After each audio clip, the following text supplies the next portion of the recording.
Greetings everyone, welcome to the channel. मैं हूं हर्षवर्धन त्रिपाठी और आज मैं आपके साथ डिस्कस करने वाला हूं संडे का द हिंदू न्यूज़पेपर एक नए तरीके से। अप्रैल 2 2023 का पेपर है। और दोस्तों, ये न्यूज़पेपर आज बहुत इंटरेस्टिंग आया है और हो सकता है कि ये वीडियो थोड़ा सा लंबा हो सकता है कि इसमें बहुत सारे फैक्चुअल इन्फॉर्मेशंस को मैं कवर ना करूं, कंटेक्स्ट ज़्यादा कवर करूं। तो इस पर्टिकुलर वीडियो को आप ध्यान से देखिएगा। कॉपी और पेन लेके तैयार रहिए ताकि आप नोट मेकिंग कर सकें साथ ही साथ, और जो भी चीज़ें हैं हम उसको डिस्कस करेंगे।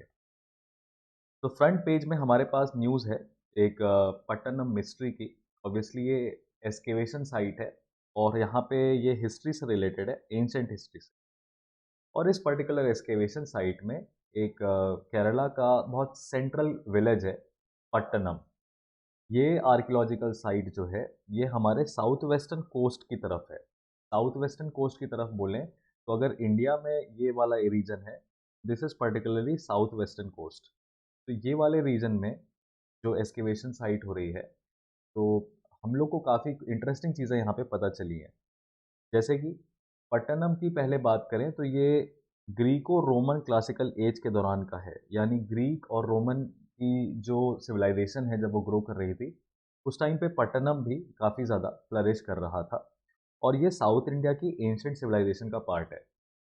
और हिस्टोरिकली ये जो टाइम पीरियड है, ये 5th सेंचुरी बीसी से 500 बीसी से लेके 500 एडी तक का टाइम पीरियड है। अब 500 बीसी से लेके 500 एडी तक का टाइम पीरियड अगर हम नॉर्दर्न में बात करें तो ये मौर्यन एम्पायर से लेके गुप्ता एम्पायर तक कवर करता है। यानी जिस समय मौर्यन एम्पायर और गुप्ता एम्पायर यहाँ पे थे, जैनिज्म और बुद्धिज्म फ्लरिश कर रहा था, उस टाइम पे केरला में पट्टनम में एंशिएंट साउथ सिविलाइजेशन थी। लेकिन एक इंटरेस्टिंग बात इस पूरे आर्टिकल में ये है कि पट्टनम में किसी भी तरह का रिलीजन एग्जिस्ट नहीं करता था। एक्सकेवेशन साइट्स पे कैसे देखते हैं कि रिलीजन एग्जिस्ट होता है या रिलीजन रहता है कि नहीं रहता है। जब भी किसी जगह को एक्सकेवेट किया जाता है, खुदाई की जाती है, चीज़ें निकलती हैं, सबसे पहले तो जो आर्कियोलॉजिकल रिमेन्स होते हैं उसको देखते हैं। दूसरा, जो ब्यूरियल्स होते हैं, यानी जिस तरीके से इंसान को दफनाया जाता था, उसके पैटर्न को स्टडी करके चीज़ों को समझा जाता है। अगर किसी भी तरह के मंदिर, मूर्ति, इस तरह की चीज़ें निकलती हैं, तो माना जाता है कि रिलीजियस बिलीफ है। लेकिन अभी फ़िलहाल 1% ऑफ द साइट ही एक्सकेवेट हुई है। तो ये बहुत ज़्यादा, it would be too early to comment on that कि कोई इंस्टीट्यूशनलाइज्ड रिलीजन एग्ज़िस्ट करता था कि नहीं करता था। एक्सकेवेशंस अभी भी जारी हैं। बट ये आपको याद रखना है कि पट्टनम एक्सकेवेशन में कहाँ हुआ है, केरला में हुआ है। किसने कराया है? आर्कियोलॉजिकल सर्वे ऑफ इंडिया ने कराया है। और इनका जो ट्रेड है वो आपको देखिए बता रहे हैं यहाँ पे, एग्जिस्ट करता था मेडिटेरेनियन कंट्रीज के साथ, रेड सी के around, Indian oceans both eastern side and western side, और साउथ चाइना सी के साथ। यानी कि ईस्ट वेस्ट साउथ सब तरफ इनका कहीं ना कहीं ट्रेड था। और एक सील मिली है स्फिंक्स की। स्फिंक्स ये एक सिटी है, ग्रीक सिटी थीबस। थीबस में जो सील मोहर लगती थी वो भी यहाँ पे मिली है, जो इंडिकेट करता है कि काफ़ी ज़्यादा कल्चरल था। तो क्वेश्चन ये भी आ सकता है कि ये पट्टनम जो सिविलाइजेशन पाई गई है, ये किस एज की है। अब 500 से 500 बीसी से 500 एडी के दौर में आपने जब एंशंट हिस्ट्री पढ़ी होगी, आपने मौर्यन और गुप्ता एम्पायर के एक्सपेंशन के बारे में पढ़ा होगा, तो आपको जाहिर तौर पे ये पता होगा कि आयरन की वजह से मौर्यन एम्पायर बन पाया था। तो आयरन एज का समय है, पोस्ट आयरन एज का समय है। और यहाँ पे एक चीज़ और देखी गई, कोई सोफिस्टिकेटेड वेपनरी नहीं पाई गई। डिस्पाइट ऑफ द फैक्ट कि ये आयरन एज है, जो कि मौर्याज और गुप्ताज में पाया जाता था आयरन वेपन्स, पट्टनम में किसी भी तरह का आयरन वेपन नहीं पाया गया। तो ये हमें इंडिकेट करता है कि कोई भी तरह का वॉरफेयर है, नहीं होता था। जब वॉरफेयर नहीं होता था तो हम ये भी कह सकते हैं कि हो सकता है concept of king ruling class भी एग्जिस्ट नहीं करता था। लोग हार्मोनियसली रहते थे। लार्जली कैसे लोग रहते रहे होंगे? ट्रेडर्स रहते थे। कैसे रहते थे? ट्रेडर्स रहते थे। तो अगर पट्टनम की कॉन्टेम्प्ररी साइट्स देखें, जो कि इसी अराउंड 500 बीसी से 500 एडी में दूसरी जगह पाई गई, तो एक शहर है बेरेनी के इजिप्ट में और दूसरा है खोर रोरी ओमान में। वहाँ पे सोफिस्टिकेटेड वेपनरी पाई गई, पर पट्टनम में नहीं पाई गई। तो ये चीज़ें इस एंशिएंट हिस्ट्री के पॉइंट ऑफ व्यू से आई हैं। और इसी को आगे कंटिन्यू करते हुए जो ब्यूरियल्स हैं, वो कह रहा है कि ब्यूरियल साइट्स भी आपको ये नहीं पता चलेगा कि किसी पर्टिकुलर नेचर की थी। They were all basically of secondary nature. Secondary nature burial sites का मतलब ये होता है कि हर आदमी हो चाहे औरत हो, सबको एक ही तरीके से दफनाया जाता था, एक ही पैटर्न में दफनाया जाता था। इससे हमें ये भी पता चलता है कि किसी भी तरह का रिलीजियस एंगल नहीं था, साथ ही साथ कास्ट डिवीजन भी नहीं था। अलग अलग क्लासेस भी एग्जिस्ट नहीं करती थी। कहीं पे भी आपको कोई आर्टिफैक्ट ऐसा नहीं मिला जो इंडिकेट करे कि किसी भी तरह का रिलीजियस कस्टम फॉलो होता हो, राइट। साथ ही साथ आप ये भी कह सकते हैं कि पट्टनम सिविलाइजेशन जो था वो सेक्युलर नेचर का था, या सेक्युलर वैल्यूज एग्जिस्ट करती थी उस टाइम पे भी, राइट। और ये भी एक पाया गया जैसे कि उस टाइम की सभी सिविलाइजेशंस होती थी, जहाँ पे आपने देखा होगा कि जो इंडस वैली सिविलाइजेशन ले लीजिए, चाहे आप ऋग्वेदिक सोसाइटी ले लीजिए, ये एग्रीकल्चर एग्रेरियन इकोनॉमीज थी, और कहीं ना कहीं नेचुरल फोर्सेस की वर्शिप करती थी, नेचर को वर्शिप करती थी। वैसे ही पट्टनम सोसाइटी को भी देखा गया कि नेचर के साथ हार्मनी में रहते थे, और कई सारी चीज़ों को अभी तक डिकोड नहीं किया जा चुका है, किसी भी तरह का स्क्रिप्ट या लैंग्वेज अभी नहीं मिला है। लेकिन इसको कह रहे हैं कि कहीं ना कहीं हम संगम एरा लिटरेचर के साथ इस चीज़ को कनेक्ट करेंगे, तो हमें पता चलेगा कि जो भी चीज़ है यहाँ पे साउथ में वो सब प्रोमिनेंट थी, सेकुलर नेचर की थी, राइट। तो अभी इसको पट्टनम का एक और नाम है मुजरिस, एज मोर ऑफ मुजरिस, यानी पट्टनम इज अनर्थ। अभी देखने वाली बात है कि आगे क्या होता है।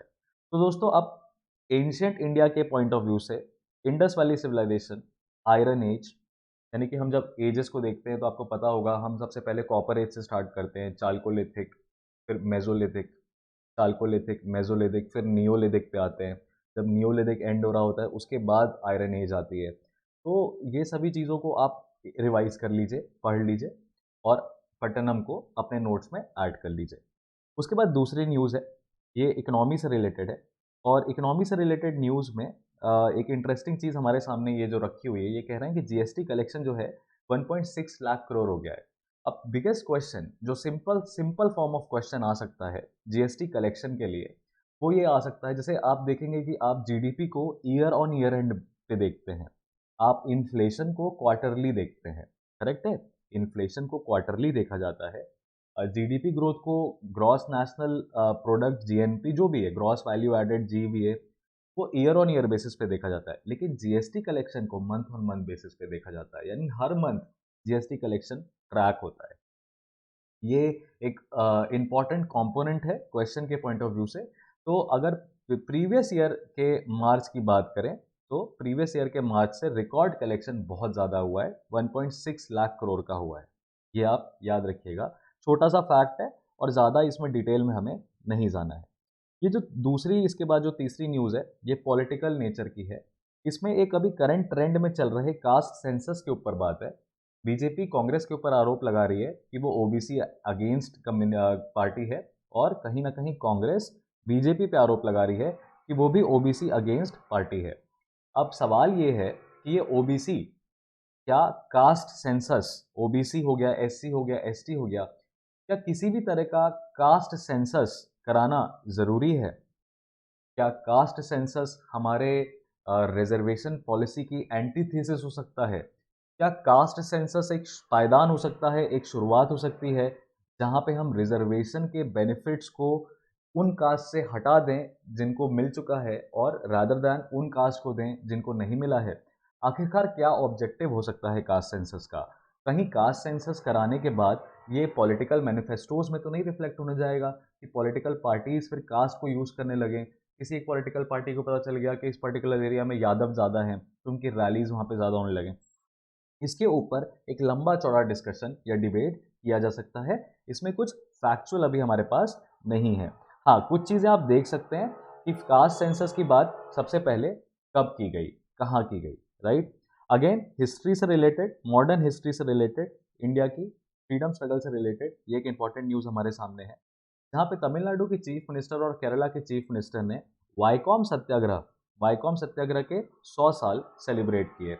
Viacom Satyagraha, right. What is Vaikom सत्याग्रह?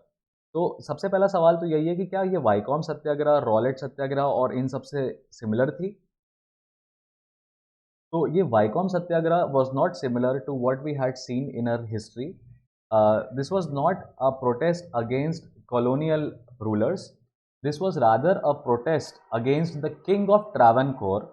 और वाइकॉम सत्याग्रह में बात किया जाता था टेम्पल एंट्री राइट्स की, यानी कि जो पर्टिकुलर लोग हैं वहाँ पे बैकवर्ड क्लासेस के भी, ये एक एंटी कास्ट स्ट्रगल था।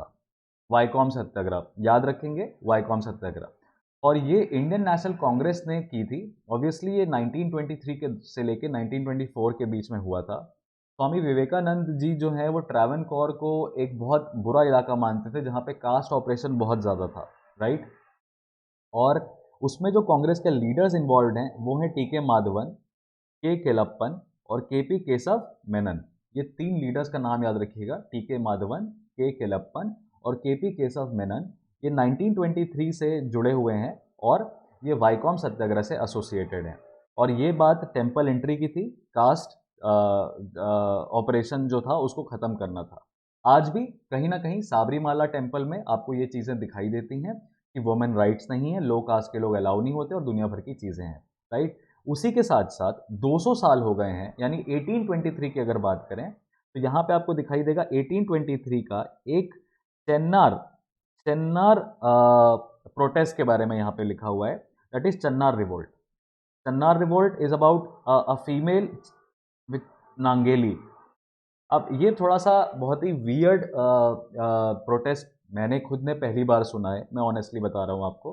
पर जब मैंने इसको पढ़ा तो इसमें एक कंपोनेंट की बात हो रही थी, ब्रेस्ट अटैक्स, यानी कि लोअर कास्ट की वुमेन को अपर बॉडी क्लोथ्स पहनाने में टैक्स देना पड़ता था और अलाउ नहीं होता था। ये था पूरा चन्नार रिवोल्ट का इशू। मतलब कि लोअर कास्ट की महिलाओं को अपर कास्ट के लोगों के सामने अपनी अपर बॉडी को ओपन रखना पड़ता था। ये इंडिकेट करता था कि वो लो कास्ट के हैं, और इसी तरीके से अपर कास्ट वाले को उनके ऊपर वाली कम्युनिटी में के सामने अपना अपर अपर चेस्ट, चाहे मेल हो चाहे फीमेल हो, उसको ओपन रखना पड़ता था। लेकिन लेकिन मेल्स को किसी तरह का टैक्स नहीं देना पड़ता था। अगर फीमेल्स हैं तो वो टैक्स पे करती थी। अब हुआ क्या, इसमें रिवोल्ट कैसे हुआ? देखिए, जब क्रिश्चियनिटी फैलने लगा केरला में, तो क्रिश्चियन मिशनरीज जब आने लगे, क्रिश्चियन वोमेन जब आने लगी, तो लोअर कास्ट के लोग जब अपनी अपनी पर्टिकुलर रिलीजन में, अपने पर्टिकुलर कम्युनिटी में जब उनको इस तरह के कपड़े पहनने के भी अधिकार नहीं है, तो वो फिर क्रिश्चियनिटी में कन्वर्ट होने लगे। बिकॉज क्रिश्चियनिटी में एक लॉन्ग रोब, यानी कि पूरा ऊपर से लेकर नीचे तक कवर्ड करने वाला गाउन दिया जाता था। अब इस केस में लोग जब क्रिश्चियनिटी में कन्वर्ट करने लगे, तो जो ऑब्वियसली जो साउथ के जो ब्राह्मण्स थे, उन्होंने प्रोटेस्ट किया और किंग से ऑर्डर पास कराया और परसिक्यूशन स्टार्ट हुआ। और तभी से क्रिश्चियन जो मिशनरीज हैं, उनको लोअर कास्ट, कैरेक्टरलेस, इस तरह की चीज़ें बोली जाती थी। ये सारी इंफॉर्मेशन वेरीफाइड है, ये चन्नार रिवोल्ट के बारे में आप पढ़ सकते हैं। लेकिन इस तरह का एक ड्रैकोनियन कॉन्सेप्ट भी हुआ करता था इंडियन कल्चर में, जिसको हम लोग ख़त्म करते हुए आए हैं। ये अपने आप में काफ़ी काफ़ी सिग्निफिकेंट है एंड रादर शॉकिंग भी है। ये नहीं कह सकता मैं कि अच्छा, ये चीज़ अगर केरला में थी तो क्या पूरी दुनिया में नहीं रहती रही होगी? अगेन, इसको चीज़ को यही कह सकते हैं कि ये आपको किसी कंट्री स्पेसिफिक माइंडसेट से जोड़ने की ज़रूरत नहीं है, अदरवाइज आप बायस हो जाओगे। कंट्री स्पेसिफिक नहीं है सर। 1823 की बात करें तो कम्युनिटीज़ आपको पता है ट्राइबल थी, ट्राइबल कम्युनिटीज़ थी। Concept of cloth was a very new concept. In fact पक्का हाउस जैसे आज सबके ईंटे के घर हो रहे हैं, नॉर्मल सी बात है। मिट्टी के घर में रहोगे तो पिछड़े कहे जाओगे, सही बात है। उसी तरीके से उस टाइम पे भी जो क्लोथिंग है, क्लोथिंग कब आई होगी? जब कॉटन डिस्कवर किया गया होगा। आपने हमेशा देखा है कि राजा लोग बहुत ज़्यादा सोने के गहने पहनते थे। पुरानी जब आप कोई मूवीज़ या टीवी सीरीज़ देखो तो उसमें आपको राजा दिखाएंगे कि वो ऑर्नामेंटेड रहते थे पूरे। कपड़े उतना कॉमन नहीं था। Obviously cotton fabric was not that common, otherwise क्या कपड़ा होगा? Otherwise it was all, you know that it was plant origin की सारी चीजें थी, पत्ते थे, ये सब थे। तो please understand that this is not about one country. In fact दूसरे किसी सिविलाइजेशन में उसी टाइम पे हो सकता है कि कपड़े एग्जिस्ट ही ना करते रहे हो। भाई अफ्रीका में आज भी कुछ ऐसे एबोरिजिनीज हैं, कुछ ऐसे आप चले जाइए ऑस्ट्रेलिया के पास तो आपको ऐसे ट्राइब्स दिखाई देंगी, they don't wear clothes. It's not about a region specific thing, it's about basically the time period in history. We are talking about 200 years back. So read about Vycom Satyagraha, try to make short notes and also write about Channar protest. Similarly, 1823 के around जो भी protest और चल रहा था, you can also write about it. The second news is a good to know news. It's not relevant for either any examination, but then you see Jaipur का जो 2008 का ब्लास्ट था उसमें राजस्थान हाई कोर्ट ने जो मुख्य आरोपी हैं, 5 आरोपी जो मुख्य थे, उनको बाइज्जत बरी कर दिया, डिस्पाइट द फैक्ट कि नीचे वाली कोर्ट ने, ट्रायल कोर्ट ने उनको फांसी की सज़ा सुनाई थी। अब इस पूरे जजमेंट को, 124 पेज के जजमेंट को मैंने पढ़ा है। Obviously I am an advocate by profession, so मैं आपको चीज़ें बता सकता हूँ। ये कहीं ना कहीं ये जजमेंट जो है वो इंडिकेट करता है दो चीज़ों के बारे में। पहला, सर्कमस्टांशियल एविडेंस के बारे में। सर्कमस्टांशियल एविडेंसेस क्रिमिनल लॉ में ऐसे एविडेंसेस को कहते हैं, एविडेंस एक्ट के अंदर ऐसे एविडेंसेस को कहते हैं जो कि आज जहाँ पे घटना होती है उसके आसपास के लोग, आई विटनेस, डॉक्यूमेंट्स या जो भी चीज़ें आपने बरामद की उससे स्टोरी कंस्ट्रक्ट की जाती है। सर्कमस्टांशियल एविडेंसेस कंक्लूसिव नहीं होते, लेकिन अगर एक सर्कमस्टांशियल एविडेंस यानी कि कोई, अगर मान लीजिए कि जैसे बॉम्ब फटा था तो एक बाईसाइकिल का रिमेन मिला क्योंकि साइकिल पे बॉम्ब फोड़ा गया था, तो साइकिल के जो टूटे हुए लोहे के डंडे या साइकिल का जो चेसिस मिला, स्ट्रक्चर मिला, उसके बाद आई विटनेस से कोरॉबोरेट किया गया कि क्या उन्होंने वो वैसी साइकिल कोई खड़ी देखी थी वहां पे, इस तरह की चीजें, तो पता चला कि नहीं, ब्लास्ट साइकिल पे ही हुआ था। इस तरह से सर्कमस्टांशियल एविडेंस कहा जाता है। फिर वो साइकिल, सवाल आता है कि खरीदी कहाँ गई थी, तो आसपास की दुकानें जहाँ पे बॉम्ब फटा था वहां पे साइकिल की ही दुकानें थी, तो हर दुकानों में पूछा गया कि ये साइकिल खरीदने वाला व्यक्ति कौन था। तो ये होते हैं सर्कमस्टांशियल एविडेंसेस जिसके आधार पे चीज़ें कंस्ट्रक्ट की जाती हैं। दूसरा एक जो इम्पोर्टेंट यहाँ पे इसके बारे में जो बात होती है, पर्टिकुलर जो इस मैटर में ये जो बात है, वो है आप you are innocent until proven guilty वाला पार्ट और टेस्ट आइडेंटिफिकेशन परेड वाला पार्ट। साथ में बयान की बात है, तो आप बयान पुलिस के सामने देते हैं, आपको पता है धारा 161 161 सीआरपीसी में, तो बयान आप पुलिस के सामने देते हैं वो अमान्य होते हैं, यानी कि वो आपके खिलाफ सबूत की तरह नहीं यूज़ किए जा सकते, पहली चीज़। दूसरी चीज़, वो कन्फेशन नहीं होता है। पुलिस के सामने आप कह दिया कि आपने अपराध किया था और आप कोर्ट में जाके पलट सकते हो, क्योंकि में जो बयान आप देते हो वो धारा 164 सीआरपीसी के अंडर देते हो, 164 सेक्शन सीआरपीसी के अंडर, जहाँ पे जुडिशियल मजिस्ट्रेट आपसे सवाल जवाब करता है। मेयरली आपने अगर पुलिस के सामने कोई स्टेटमेंट कहा, उसको एज इट इज कोर्ट में भी रिकॉर्ड कर लिया जाए बिना जज आपसे सवाल किए, तो वो कंक्लूसिव स्टेटमेंट नहीं होता है। इस पर्टिकुलर ट्रायल में जो कि चला ट्रायल कोर्ट में जयपुर में, उसमें उन्होंने 164 के अंदर बयान रिकॉर्ड नहीं किए। साथ में 2 अभियुक्तों को फांसी की सजा हुई, 3 अभियुक्तों को ट्रायल कोर्ट ने भी बाइज्जत बरी कर दिया था और पिटीशन डाली ऑब्वियसली। अब ये पूरा मामला जो है वो राजनीतिक रुख ले रहा है, पूरी तरीके से पॉलिटिकल हो रहा है, जहाँ पे राजस्थान गवर्नमेंट कह रही है कि अब वो स्पेशल लीव पिटीशन लेके जाएगी सुप्रीम कोर्ट में। अब स्पेशल लीव पिटीशन जैसे ही आ जाती है तो वो इंडियन पॉलिटी, इंडियन कॉन्स्टिट्यूशन की बात होती है। स्पेशल लीव पिटीशन क्या होता है ये भी याद रखिए। Special leave petition special power है सुप्रीम कोर्ट ऑफ इंडिया की अंडर आर्टिकल 136, जिसके तहत अगर कोई ग्रेव इनजस्टिस हो रहा है, कोई लोअर कोर्ट ने कोई ऐसा आदेश दिया है जिसमें लीगल इश्यूज सुने नहीं गए, मेजर लीगल प्रिंसिपल्स को वायलेट किया गया है, तो आप डायरेक्टली सुप्रीम कोर्ट में जा सकते हैं स्पेशल लीव मांगते हुए कि आपकी पिटीशन जो है वो सुनी जाए।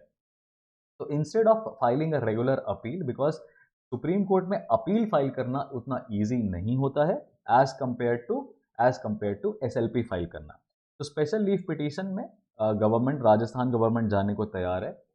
और ये शॉकिंग भी है कि 5 आरोपी जिसको नेशनल इन्वेस्टिगेशन एजेंसी ने अराउंड 300 से ज़्यादा आई विटनेसेस को बयान लेने के बाद, 500 से ज़्यादा डॉक्यूमेंट्स को पढ़ने के बाद, छोटी मोटी चीज़ों को सीज करने के बाद, पूरे एरिया का मुआयना करने के बाद, 2008 से लेके 2019 तक में ये जो पूरा इन्वेस्टिगेशन चला, ट्रायल चला, स्टेट का इतना पैसा गया होगा, इन्वेस्टिगेटिंग एजेंसीज का इतना पैसा गया होगा।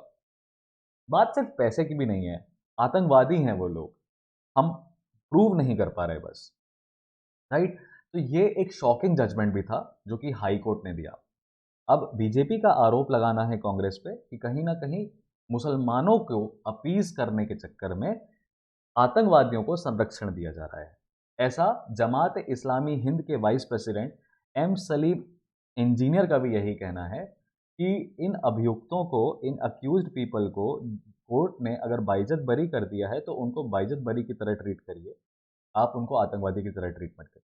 तो this particular issue is going with Rajasthan versus centre, BJP versus Congress, because Ashok Gehlot की गवर्नमेंट है राजस्थान में, एंड ऑब्वियसली हिंदू वर्सेस मुस्लिम।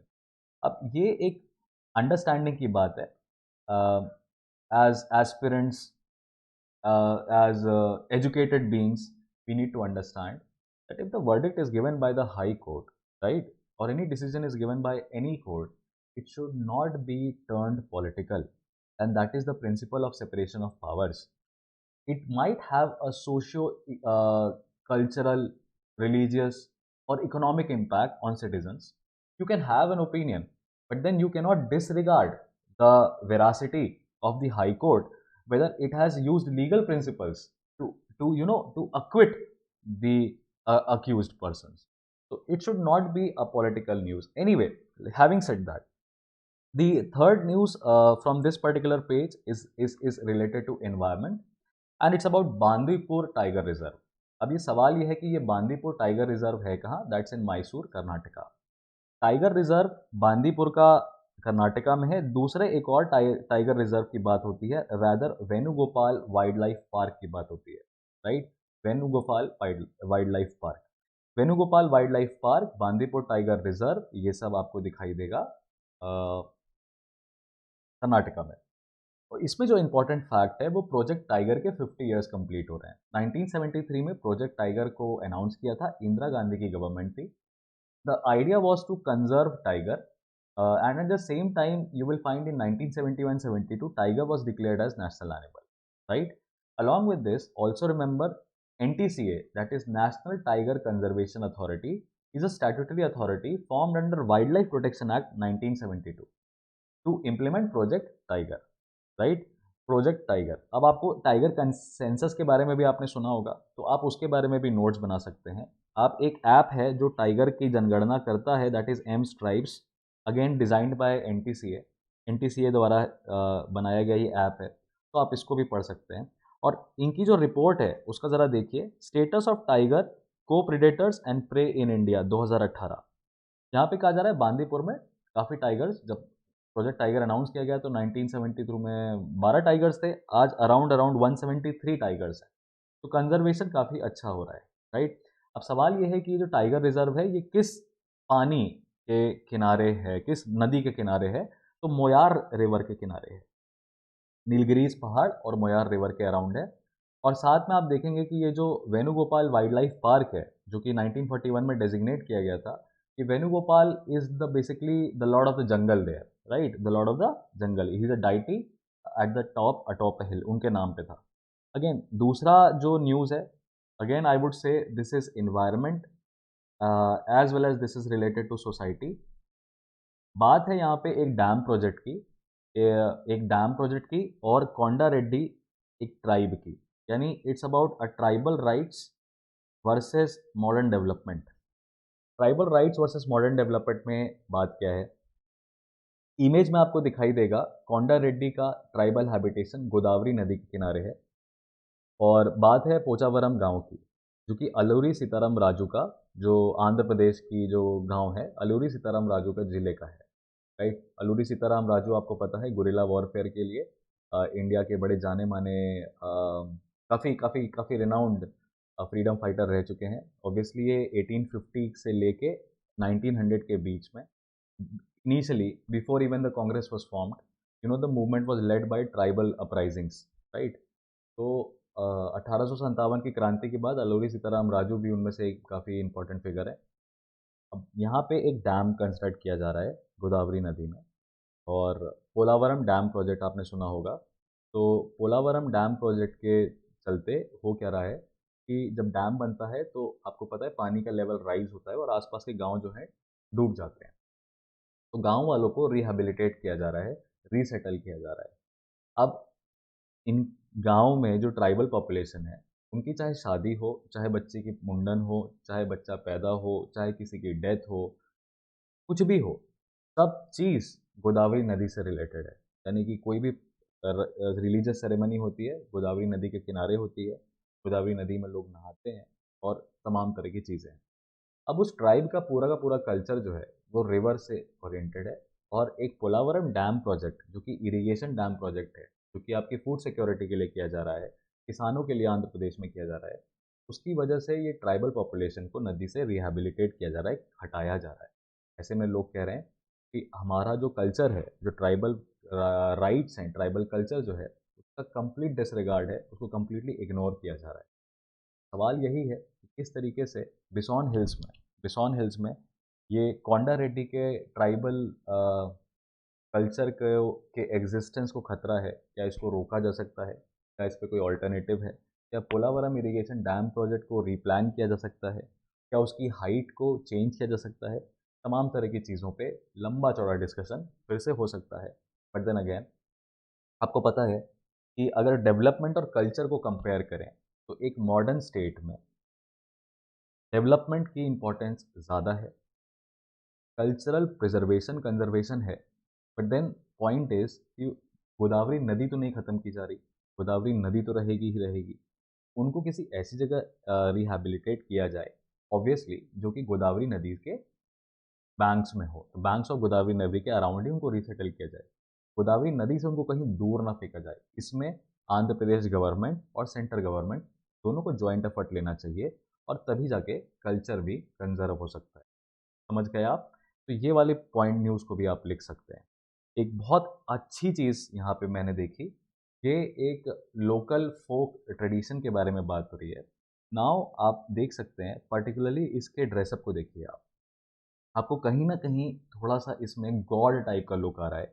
साथ में आपको स्नेक दिखाई दे रहा है। अब ये है क्या? This is Nagaraja Thira. नागराजा थिरा जो है एक तरह का डांस है। एक तरह का डांस है। श्री मुचिलोट्टू टेम्पल कुतिया वरट्टम खुतिरा वरट्टम कोझिकोड में होता है। यानी कि इसको केरला में प्रैक्टिस किया जाता है। इसको जनरली हम कालियट्टम के नाम से जानते हैं। किस नाम से जानते हैं? कालियट्टम के नाम से जानते हैं। इसमें जो थिरा होता है थिरा थिरा जो डांस करने वाला होता है, उसको कहते हैं कि उसमें गॉड आ गया और गॉड को थय्यम कहते हैं। Theyyam is the God. ये ऑब्वियसली एक फ़ोक ट्रेडिशन है जो कि agriculture, animal conservation, nature worship से रिलेटेड है। इसी तरीके से आपने अभी रिसेंटली मूवी देखी होगी कांतारा। कांतारा में भी यही सेम चीज़ थी। लेकिन उसमें जो डांस था उसका नाम था भूताकोला और कांतारा भूताकोला जो है वो कर्नाटका का है और केरला का ये है कालियाट्टा। क्या है? क्यों करते हैं? टेम्पल्स और sacred groves of Malabar coast की वर्शिप के कंजर्वेशन के लिए। ये दिखाता है कि किस तरीके से जो जो जो इन्वायरमेंटल चीज़ें हैं वो साउथ इंडिया के कल्चर में डीपली इनग्रेन्ड हैं। ठीक है? ये आपको याद रहेगा, ये आप देखिएगा और इसी तरीके से हम न्यूज़पेपर में अपनी इम्पोर्टेंट चीज़ों को एक्सट्रैक्ट करते हैं। अब बाद में इस वाले पेज में जो लार्जली चीज़ें आई हैं ओबीसी माइंडसेट, जो कम्युनल वायलेंस हुआ बिहार में, यहाँ पे आम आदमी पार्टी ने कहा कि पीएम के एजुकेशन के बारे में बात है। ब्लैक पैंथर को गोवा विलेज से रेस्क्यू किया गया। येस बैंक के जो हेड हैं उनको बेल मिली। ये सभी न्यूज़ कैसी हैं? लार्जली पॉलिटिकल हैं, तो इनको हम ज़्यादा इन्वेस्ट समय नहीं करेंगे। अब नेशनल न्यूज़ में आने के पहले और इंटरनेशनल को डिस्कस करने के पहले साइंस साइड को हम थोड़ा-सा डिस्कस कर लेते हैं। शॉर्ट में डिस्कस करेंगे क्योंकि हमें इसमें सिर्फ की टर्म्स नोट करने हैं, इन डेप्थ कुछ भी नहीं करना है। बात है हाइड्रोजन को पानी से प्रोड्यूस करना है, तो आपको पता है इलेक्ट्रोलिसिस एक प्रोसेस होता है, यानी पानी में बिजली के झटके देने से हाइड्रोजन और ऑक्सीजन अलग हो सकता है। लेकिन इसमें जो एनर्जी लगती है, यानी कि जो वोल्टेज चाहिए वो बहुत ज़्यादा चाहिए रहेगा। तो अगर वोल्टेज बहुत ज़्यादा हमारे पास अवेलेबल नहीं है तो हम क्या कर सकते हैं? हम कैटलिस्ट का इस्तेमाल करते हैं। किसका इस्तेमाल करते हैं? कैटलिस्ट। कैटलिस्ट एक ऐसे सब्सटेंस होते हैं किसी रिएक्शन में जो उस रिएक्शन में पार्टिसिपेट नहीं करते, रादर रेट ऑफ रिएक्शन को बढ़ा देते हैं, यानी रिएक्शन कम एनर्जी लेगा और जल्दी हो जाएगा। तो कॉमन कैटलिस्ट जो कि हाइड्रोलिसिस के लिए यूज़ होता है that is iridium and ruthenium. ये इंपॉर्टेंट फैक्ट था क्वेश्चन के पॉइंट ऑफ व्यू से जो आप याद रखेंगे, इरिडियम और रुथेनियम। तो अभी जो है एक लेज़र कार्बन नाम का जो जो कैटलिस्ट है वो डिज़ाइन किया गया है polyimide polymer to a laser beam. Polyimide polymer laser beam. Obviously Indian Institute of Technology Mandi ने यह डेवलप किया है और इसको हम कह रहे हैं oxygen evolution reaction. Oxygen evolution reaction. Now oxygen evolution reaction is a block in electrolysis जिसमें बहुत सारे प्रोसेस होते हैं। तो आपको ये याद रखना है ऑक्सीजन इवोल्यूशन रिएक्शन जो है OER is related to manufacture of hydrogen, right, and that's all. उसके बाद दूसरा जो हमारे लिए साइंस साइड से न्यूज़ है that is about kala azar की बीमारी। अब सवाल यह है कि ये काला अजहर की बीमारी क्या होती है, कैसे होती है, और इससे रिलेटेड इस आर्टिकल में जो भी पूरी बात की गई है उसको हम देखें। तो काला अजहर के ऊपर हमारे कुछ स्टेट्स हैं जहाँ पे ये बीमारी बहुत ज़्यादा पाई जाती है। सबसे ज़्यादा बिहार में है, फिर झारखंड, वेस्ट बंगाल, उत्तर प्रदेश आपको दिखाई देंगे। ये इन स्टेट्स में ही एंडेमिक है। अब ये काला लीवर किसको अफेक्ट करता है? लिवर और स्प्लीन को अफेक्ट करता है। लिवर और स्प्लीन को अफेक्ट करता है और ब्रेन फीवर भी कहते हैं इसको। एक बुखार जो कि सिर पे चढ़ जाता है, दिमाग पे चढ़ जाता है। इसका साइंटिफिक नेम है Leishmania donovani. Leishmania donovani, right. Indian Association for Cultivation of Sciences ने एक ऐसा क्यूनोलिन बेस्ड डेरिवेटिव निकाला है जो कि काला अजहर के डीएनए को, काला अजहर का जो पैथोजन है जो आपके बीमारी का कारक होता है, उसके डीएनए को तोड़ देता है। जब उसके डीएनए को तोड़ देता है तो वो काला अजहर का जो पैथोजन है वो आपकी बॉडी के अंदर डेड हो जाता है। ये अचीवमेंट हमारे लिए इम्पॉर्टेंट है बिकॉज काला अजहर का अभी तक हाईएस्ट डेथ रेट है, हाईएस्ट मोर्टालिटी रेट है, बड़ी खतरनाक बीमारी है ये, और इसका कोई भी करंट वैक्सीन नहीं अवेलेबल था।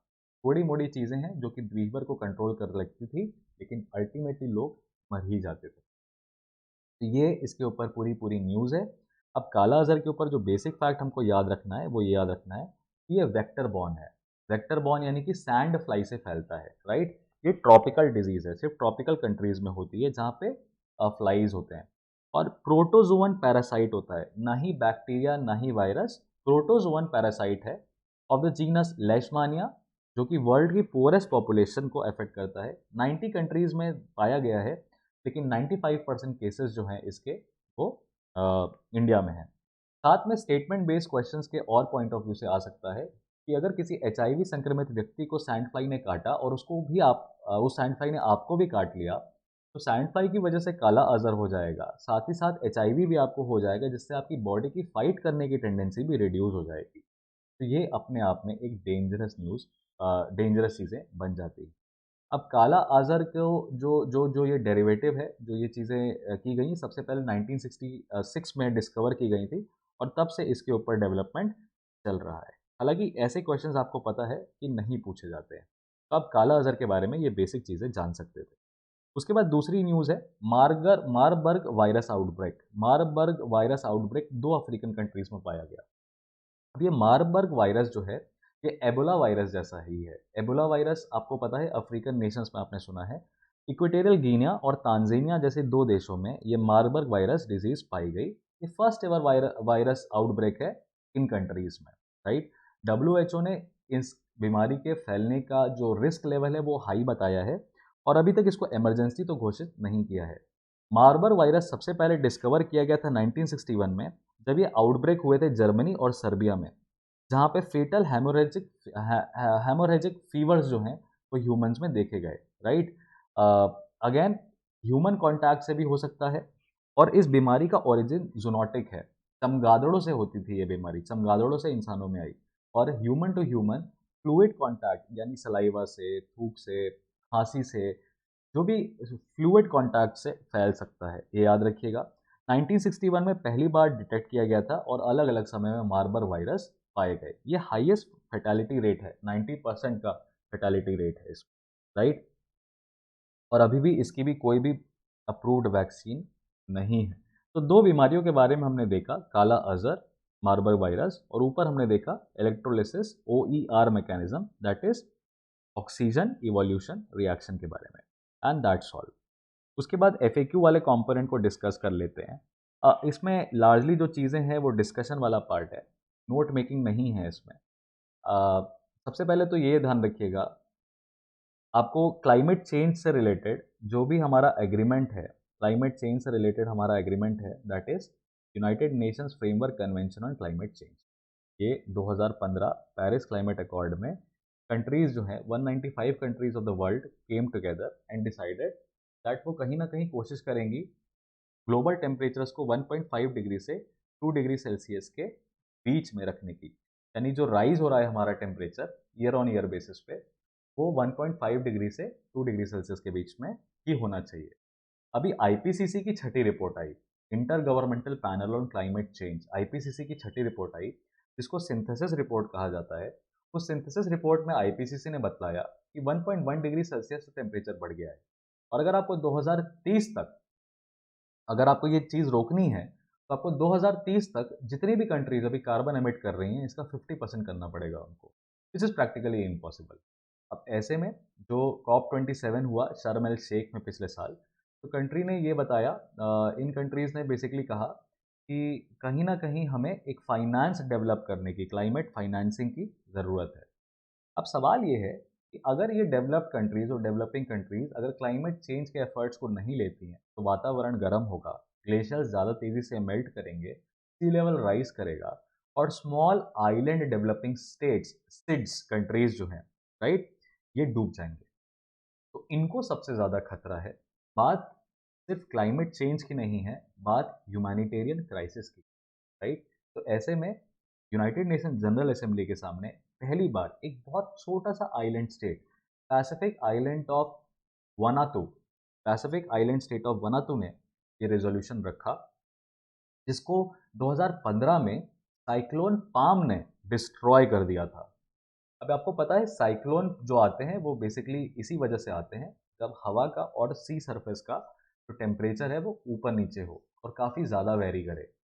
तो साइक्लोन पाम ने 95% क्रॉप्स और 2/3 ऑफ द पॉपुलेशन को पूरी तरीके से बर्बाद कर दिया।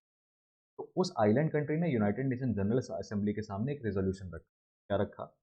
रेजोल्यूशन में बात यह है कि अगर कंट्रीज अपने क्लाइमेट चेंज एफर्ट्स को फुलफिल नहीं करती हैं, तो इंटरनेशनल कोर्ट ऑफ जस्टिस क्या इन कंट्रीज पे एक्शन ले सकता है। अब इसमें आपको इंटरनेशनल कोर्ट ऑफ जस्टिस के पावर्स के बारे में डेफिनेटली पढ़ना पड़ेगा। अभी कुछ दिन पहले आपने न्यूज़ देखी थी, जहां पे इंटरनेशनल क्रिमिनल कोर्ट ने पुतिन के खिलाफ अरेस्ट वारंट इशू। वो रोम स्टैट्यूट से बनता है या यूएन चार्टर से बनता है। International court of justice countries के बीच में डिस्प्यूट को रिजॉल्व कराता है, और इंटरनेशनल क्रिमिनल कोर्ट इंडिविजुअल्स को प्रोसिक्यूट करता है। दोनों को आप समझिए ध्यान से, दोनों के बीच में डिफरेंस देखिए। साथ में सिड्स का जो कॉन्सेप्ट है वो क्या है, पेरिस क्लाइमेट अकॉर्ड क्या है, शर्म एल शेख में जो क्लाइमेट फाइनेंसिंग की बात हुई वो क्या है, यूएन क्लोज और यूडीएचआर का क्या सिग्निफिकेंस है यूएनएफ ट्रिपल सी के साथ, इन सभी को आप इंक्लूड कर सकते हैं।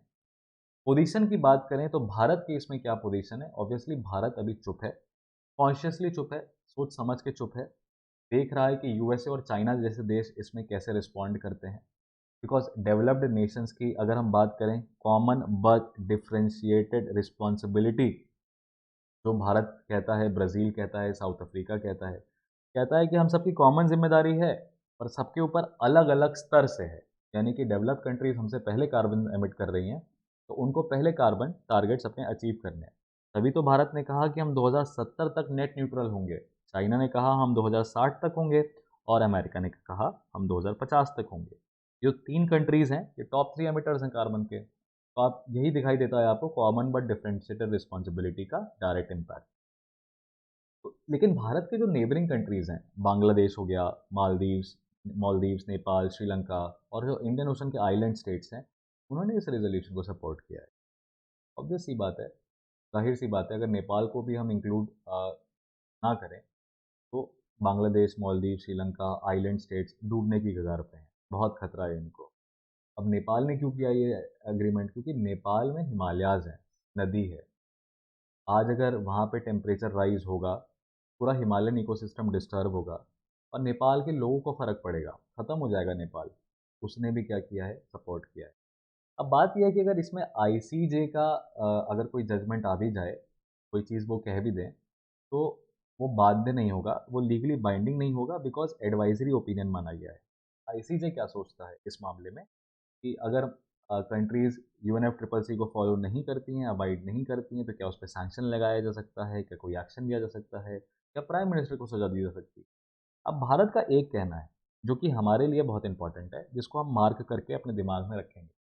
भारत का ये कहना है कि जो क्लाइमेट चेंज के ऊपर जो भी नेगोशिएशन होते हैं, या जो भी आपने इंटेंडेड नेशनली डिटरमाइंड कॉन्ट्रीब्यूशंस या कमिटमेंट्स हमसे मांगे, एक देश अपने हिसाब से, अपनी स्वेच्छा के हिसाब से बता रहा है कि वो क्लाइमेट चेंज को रोकने के लिए क्या-क्या कर सकता है। उसमें जो अप्रोच है वो बॉटम अप अप्रोच है। बॉटम अप अप्रोच का मतलब क्या होता है?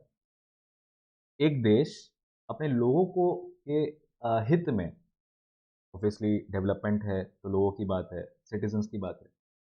बॉटम अप अप्रोच का मतलब होता है कि निचले स्तर से काम होगा और अपनी मर्जी से होगा और धीरे-धीरे करके एफर्ट्स हम लेंगे। और आईसीजे का अगर इसमें इंटरफेरेंस हो गया तो ये टॉप बॉटम अप्रोच हो जाएगी, ये टॉप डाउन अप्रोच हो जाएगी, यानी ऊपर से आदेश आएगा तो होगा। इस तरह की चीज़ें क्लाइमेट चेंज एफर्ट्स के लिए खतरनाक हो सकती हैं। 193 कंट्रीज ने UNF triple C sorry ICJ को रिकॉग्नाइज किया है। यूएनएफ ट्रिपल सी में 195 कंट्रीज हैं। जो छोटा आइलैंड स्टेट है, उसमें ये बात आई कि 27 पैसिफिक आइलैंड कंट्रीज हैं, जिनमें जो लॉ स्टूडेंट्स हैं उन्होंने एक संगठन बनाया और यूनाइटेड नेशन जनरल असेंबली तक अपनी बात रखी। Right, United Nation General Assembly तक अपनी बात रखी। सबसे पहले International Tribunal for Law of the Sea का भी इंटरफेरेंस मांगा था कोलंबिया और चाइल ने, जनवरी 2023 में, जब बात Inter American Court of Human Rights की हो रही थी तब। उन्होंने भी कहा कि International Tribunal for the Law of Sea का भी इसमें क्या है, इंटरफेरेंस होना चाहिए। अब वनाटू के प्राइम मिनिस्टर इस्माइल कालासाकोव ने कहा कि वो तब तक नहीं रुकेंगे जब तक ये मामला पूरा डिसाइड नहीं हो जाता और सारी कंट्रीज एक मत नहीं हो जाते। 132 देश इस स्मॉल आइलैंड कंट्री के साथ खड़े हुए हैं। राइट, लोगों का मानना ये है कि देखिए, इंटरनेशनल कोर्ट ऑफ जस्टिस ने पैलेस्टीनियन वॉल और न्यूक्लियर थ्रेट्स के ऊपर अपने एडवाइजेस दिए हैं, जो हर कंट्री ने माने हैं।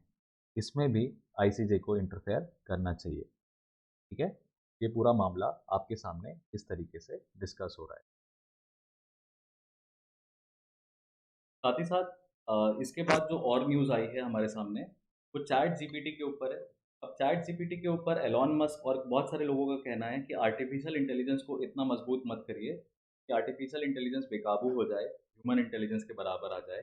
इसमें आपको एक टर्म याद रखना है, असिलोमार एआई प्रिंसिपल्स। क्या टर्म याद रखेंगे? असिलोमार एआई प्रिंसिपल। असिलोमार एआई प्रिंसिपल्स ऐसे 23 प्रिंसिपल्स हैं जो बताते हैं कि आर्टिफिशियल इंटेलिजेंस को इतना मजबूत नहीं करना है, वो ह्यूमन इंटेलिजेंस के बराबर हो जाए। ये 2018 में अडॉप्ट किए गए थे और कैलिफोर्निया पहला ऐसा स्टेट है जिसने इन प्रिंसिपल्स को अडॉप्ट किया है। बात यह है कि चैट जीपीटी जो है वो एक large language model based program है, जो कि ह्यूमन क्वेरीज को इमिडिएटली इंटरनेट पे यूज्ड रिसोर्सेज के यूज करके तुरंत जवाब देता है। अब चैट जीपीटी जो है वो एक एंटरप्राइज वर्जन है, which indicates that chat GPT के एडवांस वर्जन भी हैं जो कि मिलिट्री यूज के लिए भी किए जा सकते हैं। राइट, तो ओपन एआई ने चैट जीपीटी को तो ऑब्सोलीट बोल दिया और अब जीपीटी 4 निकाल दिया। अब जीपीटी 4 में कैपेबिलिटी क्या है? ये ज़्यादा फास्ट है। ये सिर्फ टेक्स्ट बेस्ड क्वेरीज नहीं, ये इमेज बेस्ड क्वेरीज को भी रिजॉल्व कर सकता है और रियल टाइम में कर सकता है। कभी कोई कंप्यूटर प्रोग्राम है, उसमें कोई दिक्कत है, उसको रिजॉल्व कर सकता है, इनफैक्ट जजमेंट तक पास कर सकता है। तो अपने आप में ये जो है ये बहुत खतरनाक है। आपने टर्मिनेटर जैसी मूवीज अगर देखी होंगी तो आपको पता है कि उसमें टर्मिनेटर में कंप्यूटर जो रहता है, स्काई नेट, वो इतना स्ट्रांग हो जाता है। तो चैट जीपीटी भी आपको, जीपीटी 4 भी आपको वैसे ही दिखाई, लेकिन आपको एक टर्म याद रखना है, that is large language model. क्या है large language model? Is AI based machine learning. Right, इसके बाद कुछ डिफरेंट कंट्रीज ने, डिफरेंट डिफरेंट कंपनीज ने जो अपना चैट जीपीटी का जो वर्जन निकाला है ओपन एआई जैसा, उसके नाम आप याद रखिए। जैसे कि बात करें गूगल की, तो गूगल ने अपना जो निकाला उसका नाम है बार्ड। राइट, गूगल ने बार्ड निकाला जो कि लैम्डा लैंग्वेज मॉडल है। चाइना ने चाइना की कंपनी बायदू ने एर्नी लॉन्च किया। मैसाचुसेट्स इंस्टीट्यूट ऑफ टेक्नोलॉजी ने एल्सा लॉन्च किया। ये सब क्या है? एआई बॉट हैं जो कि साइकोथेरेपी काउंसलर का काम कर सकते हैं। मतलब बड़ी अजीब सी बात है ये। उसके बाद आपको दिखाई देगा कि जीपीटी 4 की कैपेबिलिटी क्या है? ये कॉम्प्लेक्स पैटर्न को समझ सकता है, नेचुरल लैंग्वेज के नुआंसेस को समझ के अपने पिछले वर्ज़न से एडवांस्ड वर्ज़न है। ये आर्टिफ़िशियल जनरल इंटेलिजेंस एजीआई के बड़े नज़दीक जा रहा है। ये एक ऐसा आर्टिफ़िशियल जनरल इंटेलिजेंस एक ऐसी इंटेलिजेंस है जो कि ह्यूमन इंटेलिजेंस से बराबरी कर सकती है। यहाँ पे societal disruption, serious risk of misuse और ये सारी। अगला जो जीपीटी 5 आएगा, वो पूरी तरीके से ह्यूमन इंटेलिजेंस को बायपास कर जाएगा। इसीलिए जो अल्सीनोमार एआई प्रिंसिपल्स हैं, वो रोक लगाते हैं। आपको अब आर्टिफिशियल इंटेलिजेंस को और ज़्यादा डेवलप नहीं करना चाहिए। वो दिन दूर नहीं है दोस्त, जब आपके पुराने भगवान पुराने हो जाएँगे, तब आर्टिफिशियल इंटेलिजेंस की मैं आपको ये कह रहा हूँ, ये आई थिंक ये बड़ा रहेगा। Artificial intelligence is the new God. बहुत कंट्रोवर्शियल स्टेटमेंट लगता होगा आपको। एनीवे आप अगर कार्ल सागान जैसे लोगों के स्पीचेस सुनेंगे, अगर आप मैथमेटिशियन आर्यभट्ट को पढ़ेंगे, they defy the concept of God that we create. Intelligence is God. Anyway, let's not go there, right? Let's not go there. Let us come back to this. Israel के Keshavananda Bharti case का एक simple सा example दिखाई दे रहा है कि Benjamin Netanyahu ने कि जो हमारी जो जुडिशरी वो लेफ्टिस्ट लोगों द्वारा चलाई जाती है, जो हमारी सरकार है वो राइट विंग द्वारा चलाई जाती है। अब इसराइल की गवर्नमेंट कोई भी फैसला अगर लेती है, इसराइल की गवर्नमेंट हो चाहे नेसेट हो यानी वहाँ का जो पार्लियामेंट है, अगर वो कोई भी डिसीजन लेती है तो उसको जुडिशरी जो है जुडिशियल रिव्यू लगा के खारिज भारत में भी ये डिबेट चल रही है, इसराइल में भी चल रही है। ये पूरी तरीके से जो जुडिशरी है उसको ओवरऑल करने की बात कर रहा है। यानी सुप्रीम कोर्ट अपने डिसीजन से नेसेट के द्वारा बनाया गया कानून को खारिज नहीं कर सकते। यानी पार्लियामेंट सॉवरेन है, जुडिशरी सुप्रीम नहीं है। इस बारे में यहाँ पे बात हो रही है, कोशिश कर रहे हैं। जो जजेस हैं वो भी गवर्नमेंट द्वारा अपॉइंट किए जाएंगे एक हद तक। अभी क्या होता है हमारे यहाँ पे कलेजियम है, यहाँ पे 9 मेंबर कमेटी है। उस 9 मेंबर कमेटी में सुप्रीम कोर्ट के 3 जज रहते हैं, 2 इज़राइल के वकीलों के एसोसिएशन से द्वारा रहते हैं, 2 पार्लियामेंट के सदस्य रहते हैं वहाँ पे और 2 गवर्नमेंट के रहते हैं। अभी फ़िलहाल क्या हो जाएगा, इस 9 में से जो जो गवर्नमेंट के जो सदस्य हैं, यानी अरे सॉरी, जो आपको दिखाई देगा बार एसोसिएशन जो वकील हैं, उनको हटा दिया जाएगा और बेसिकली 2 गवर्नमेंट के द्वारा चुने गए लोग लेके आ जाएँगे। तो गवर्नमेंट, नेसेट और गवर्नमेंट के टोटल 6 सदस्य हो जाएँगे, मेजॉरिटी हो जाएगी जजेस के चलते बहुत ज़्यादा विद्रोह हुआ है इसराइल में। जुडिशल पे आप नज़र रख सकते हैं, आप रीड कर सकते हैं। तो ये हो गई कुछ मेजर न्यूज़ मैंने देखी। अब कुछ छोटे-मोटे फैक्ट्स हम डिस्कस कर लेते हैं। जैसे कि यहाँ पे आप देखेंगे इंडिया और मलेशिया के बीच ऑस्ट्रो-नॉस्ट्रो एग्रीमेंट, जहाँ पे इंडिया और मलेशिया आपस में खरीदारी कर सकते हैं रुपीज़ में। इंडिया की जो बैंक है वो यूनियन बैंक ऑफ इंडिया ये फर्स्ट बैंक बन गई है, क्योंकि स्पेशल रुपी वॉस्ट्रो अकाउंट मलेशिया के लिए खुला है और मलेशिया में India international bank of Malaysia जो है, आरबीआई ने 2 जुलाई 2022 में भारतीय सिटीजन्स की इंटरनेशनल ट्रेड में सेटलमेंट करना चाहते हैं, खरीदारी करना चाहते हैं, ग्लोबल ट्रेडिंग कम्युनिटीज़ की मदद के लिए ये सुविधा की थी, राइट? इंडिया मलेशिया के बायलैटरल ट्रेड काफ़ी ज़्यादा है। मलेशिया भारत का थर्ड लार्जेस्ट पार्टनर है एशियान रीजन में after Singapore and Indonesia, right? सबसे बड़ा पार्टनर हमारा सिंगापुर है, तो उसके साथ भी हम ये चीज़ कर सकते हैं, ऑलराइट? उसके बाद मोदी ने अभी बताया कि हमारी जो आर्म्ड फोर्सेस हैं वो तैयार रहें किसी तरह के थ्रेट के लिए।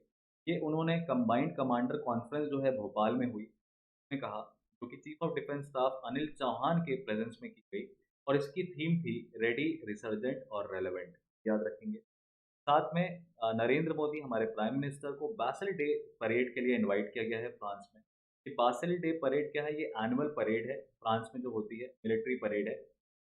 और 2009 के बाद पहली बार किसी प्राइम मिनिस्टर को भारत में इनवाइट किया जाता है। भारत और फ्रांस 25वीं वर्षगांठ मनाएंगे इस साल अ, अपने स्ट्रैटेजिक पार्टनरशिप की और एलईसी प्रेसिडेंशियल पैलेस के अराउंड ये परेड होगी। एलईसी प्रेसिडेंशियल पैलेस कहाँ पे है? फ्रांस। इसी के साथ साथ हमें अलग अलग इवेंट्स के बारे में पता चलता है। G7 समिट कहाँ होने वाली है? याद रखेंगे जापान में होने वाली है। क्वाड समिट कहाँ होने वाली है? ऑस्ट्रेलिया में होने वाली है। ब्रिक्स समिट कहाँ होने वाली है? साउथ अफ्रीका में होने वाली है। और इसी के बाद शांघाई कोऑपरेशन ऑर्गेनाइजेशन की मीटिंग कहाँ होने वाली है? भारत में होने। ये फैक्ट्स के बाद एक कॉन्सेप्ट आता है एनिमी प्रॉपर्टीज का। आजकल एनिमी प्रॉपर्टीज़ के ऊपर गवर्नमेंट जो है इन सबको बेचने की फिराक में है। हिंदू की ये हरकतें अब मैं बहुत समझता हूँ कि ये बहुत obvious at this photograph of the notoriety दिखाई दे रही है आपको। लेकिन ऐसा आई मीन क्या बोलूँ मैं?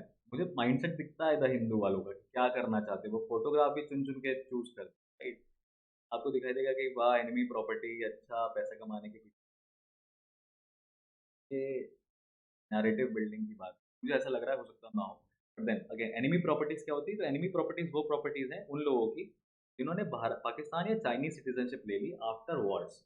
उन उन प्रॉपर्टीज़ को हम एनिमी प्रॉपर्टीज़ कहते हैं और उनको बेच देंगे। नरेंद्र मोदी ने 11वीं वंदे भारत ट्रेन जो अनाउंस की है that is between Delhi and Bhopal का आप देखेंगे वंदे भारत के ऊपर भी आप पढ़ सकते हैं। फॉरेस्ट और वाइल्ड लाइफ के ऊपर जयराम रमेश हमारे फॉर्मर मिनिस्ट्री ऑफ एनवायरनमेंट की मिनिस्टर का कहना है तो फॉरेस्ट कंजर्वेशन एक्ट में जो अमेंडमेंट्स कर रहे हैं ये हमारे डाइल्यूट कर रहे हैं लॉज को चिटको मूवमेंट जैसे मूवमेंट को खत्म कर रहे हैं तो अगेन इन्वायरमेंट और पॉलिटी का मिक्सर है यहाँ पे मिक्सर में क्या है बात यह है कि जो फॉरेस्ट कंजर्वेशन एक्ट के अंदर जो अमेंडमेंट किए जा रहे हैं तो पार्लियामेंट की सेलेक्ट कमेटी को देने की बजाय यानी पार्लियामेंट की स्टैंडिंग कमेटी जो होती है ना मंत्रालय की अपनी स्टैंडिंग कमेटी होती है जिसको आप कहते हो department related standing committee Bharat में 24 डिपार्टमेंट रिलेटेड स्टैंडिंग उसको ना देने की बजाय जॉइंट कमेटी को दिया गया है जॉइंट सेलेक्ट कमेटी मतलब लोकसभा राज्यसभा के दोनों सदस्य रहेंगे तो ऑब्वियसली आपको ये स्टैंडिंग कमेटी के इंपॉर्टेंस को डाइल्यूट करते हुए नजर आएगा साथ में डिफेंस एक्सपोर्ट्स हमारे काफ़ी ज़्यादा बढ़ते हुए नजर आ रहे हैं 15,920 करोड़ का डिफेंस एक्सपोर्ट किया है 85 देशों को हम एक्सपोर्ट कर रहे हैं एरो इंडिया जो अभी रिसेंटली हुआ था उसमें 104 देश ने पार्टिसिपेट किया मिनिस्ट्री ऑफ डिफेंस का कहना है कि ये अपने आप में सिग्निफिकेंट है रिफ्लेक्टिव है किस तरीके से इंडिया डिफेंस पार्टनर साथ में ब्लैक सी के लिए इंडिया और रोमानिया के बीच में ऑपरेशन हुआ है और बात हो रही है इंडो पैसिफिक रीजन में स्टेबिलिटी के लिए और ये सब हो रहा है इंडिया और यूरोपियन यूनियन के बीच स्ट्रेटेजिक पार्टनरशिप हुई है 2025 तक के तहत राइट साथ में अंडर सी केबल जो है अंडमान निकोबार आइलैंड्स में स्टैब्लिश किए जा रहे हैं ये अंडर सी केबल क्या है ऑब्वियसली 2300 किलोमीटर की पाइप वायर वायर लाइन है जो कि चेन्नई से पोर्ट ब्लेयर तक कनेक्ट की जाएगी अंडमान निकोबार में इंटरनेट सिक्योरिटी के लिए नॉर्थ ईस्ट में कालादान मल्टी मॉडल प्रोजेक्ट के बारे में बात की गई है ये कालादान मल्टी मॉडल प्रोजेक्ट क्या है ये कालादान मल्टी मॉडल प्रोजेक्ट जो है ये मिजोरम को सिटवे पोर्ट इन म्यांमार के साथ कनेक्ट करेगा ये आप याद रखेंगे और उसी के साथ ही साथ जो इंटरनेशनली न्यूज़ आई है डोनाल्ड ट्रंप पे चार्जेस लग गए हैं ऑब्वियसली मैनहट्टन कोर्ट ने लगाए हैं और पहले अमेरिकन प्रेसिडेंट हो गए हैं जिनको कि कोर्ट कटघरे में खड़ा किया जाएगा 2024 में चुनाव होने वाला है डोनाल्ड ट्रंप रिपब्लिकन पार्टी को रिप्रेजेंट करते हैं जोई बाइडेन डेमोक्रेटिक पार्टी को रिप्रेजेंट आप याद रखेंगे जोई बाइडेन ने रशिया को कहा है कि जो वॉल स्ट्रीट जर्नल के जो रिपोर्टर हैं इवान ग्रेस्कोविच जिसको आपने अरेस्ट कर लिया है एस्पियोनाज चार्जेस पे उसको आप रिलीज करिए पाकिस्तान में जो इन्फ्लेशन है वो बहुत हद तक बढ़ चुका है फूड प्राइस कंज्यूमर इन्फ्लेशन 35% जा चुका है और साउथ एशियन नेशन जो है तो 6.5 बिलियन का पैकेज चाहिए नेशनल मॉनेटरी फंड से जिसमें 1.1 बिलियन का पैकेज आने वाला था 2019 से पर अभी तक नहीं आया है और इन्फ्लेशन जो है वो काफ़ी हद तक बढ़ा रहेगा पाकिस्तान के फॉरेन एक्सचेंज जो है वो ख़त्म हो चुका है मात्र 4 हफ्ते का इम्पोर्ट वो अफोर्ड कर सकते हैं 1 महीने की और कहानी है ताइवान के जो प्रेसिडेंट हैं साई इंग वेन उन्होंने गुआतेमाला विजिट किया अमेरिका से बढ़ती हुई रिश्ता इनका दिखाई देगा ऐसे में जब हॉन्डुरास एक पहला देश बन गया है लेटेस्ट देश बन गया है उसने बीजिंग के साथ पार्टनरशिप करी ताइवान के साथ डिप्लोमेटिक टाइज खत्म कर दिए ऐसे में गुआतेमाला प्रेसिडेंट एलेजांड्रो गियामाती ये कह रहे हैं कि Taiwan one and only true China है तो ये अमेरिका की पोजीशन आपको दिखाई देगी ईरान के चीफ जस्टिस ने थ्रेट किया है डराया है कहा है कि अगर आपने कंपलसरी ड्रेस कोड फॉलो नहीं किया हिजाब और ये सब नहीं पहना तो आपको हम प्रोसिक्यूट करेंगे 22 year old Kurdish women Mahsa Amini की मौत के बाद ईरान में बहुत ज़्यादा विद्रोह हो रहा है और वहाँ के जो चीफ जस्टिस हैं मिस्टर एजई उन्होंने कहा ऐसा हमारे ड्रेस कोड को ना मानना हमारे कल्चरल वैल्यूज़ के साथ दुश्मनी करने जैसा है और कोई भी नहीं बख्शा So this was all from the Sunday's newspaper. I think I have largely covered all the important news in detail also and factually also. I hope you like this analysis. आपको एनालिसिस कैसा लगा आप हमें comment section में ज़रूर बताइएगा because मेरी आपकी मुलाकात संडे आपको और कोई एक्सपेक्टेशन हो, अगर कोई आपका सुझाव हो मेरे लिए, तो आप उसको इजाज़त लेता हूँ आपकी।